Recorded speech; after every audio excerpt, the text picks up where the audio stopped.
Good morning every student. आज हम लोग चर्चा करेंगे न्यूट्रिएंट के संबंध में। न्यूट्रिएंट्स, जिसको हिंदी में हम लोग पोषण कहते हैं, तो हम लोग जानेंगे पोषण क्या है, पोषण कितने प्रकार के होते हैं और पोषण से होने वाले कुछ बीमारियों के बारे में भी जानेंगे। तो चलिए पोषण क्या है जानते हैं। पोषण वह संपूर्ण प्रक्रिया जिसके द्वारा जीवित जंतु भोजन प्राप्त करते हैं तथा इसका विभिन्न जैविक क्रियाओं में उपयोग करते हैं, पोषण कहलाता है। जैसे कि मान लीजिए हम भोजन प्राप्त करते हैं, किस लिए भोजन प्राप्त करते हैं? कुछ जैविक क्रियाओं के लिए। जैसे कि हम भोजन प्राप्त करने के बाद हम स्वस्थ रह सके, चल सके, कुछ काम कर सके, तो ये सब है जैविक क्रिया।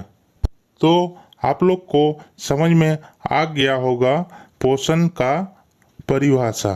अब चलिए हम लोग जानते हैं पोषण कितने प्रकार के होता है। तो पोषण को मुख्यतः दो भागों में विभाजित किया गया।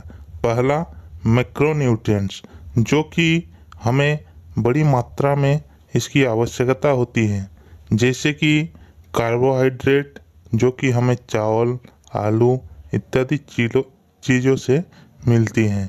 उसी तरह प्रोटीन, फैट, फाइबर इत्यादि, जो कि हमें बड़ी मात्रा में, मतलब हमें ज़्यादा मात्रा में इसकी आवश्यकता होती है।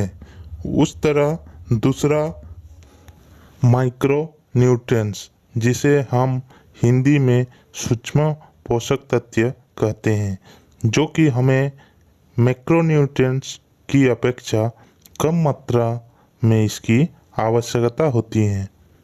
जैसे कि कुछ मिनरल्स जैसे sodium, potassium, chloride, iron, manganese, copper, iodine, calcium, phosphorus, zinc इत्यादि। और कुछ विटामिन्स जैसे कि vitamin A, B, C, D, E और के।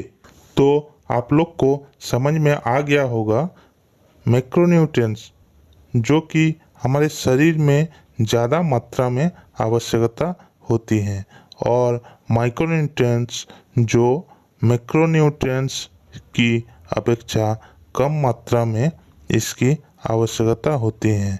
तो चलिए नेक्स्ट हम लोग कुछ मैक्रोन्यूट्रिएंट्स के बारे में डिटेल में जानते हैं। सबसे पहले कार्बोहाइड्रेट।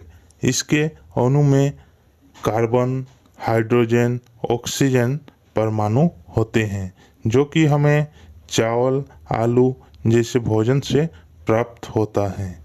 फिर दूसरा प्रोटीन।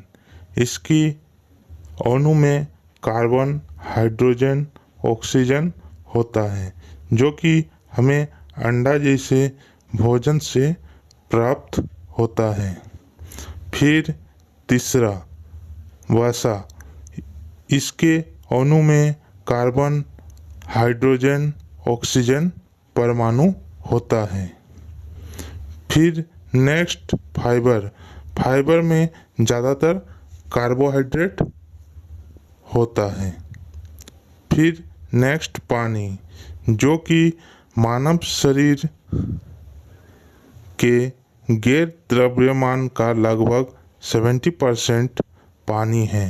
हम जानते हैं कि पानी की ज़रूरतें शरीर के आकार, उम्र, पर्यावरण, शारीरिक गतिविधि, आहार की आदतें, विभिन्न राज्य की स्वास्थ्य से जुड़ा है। तो ये था आज का वीडियो।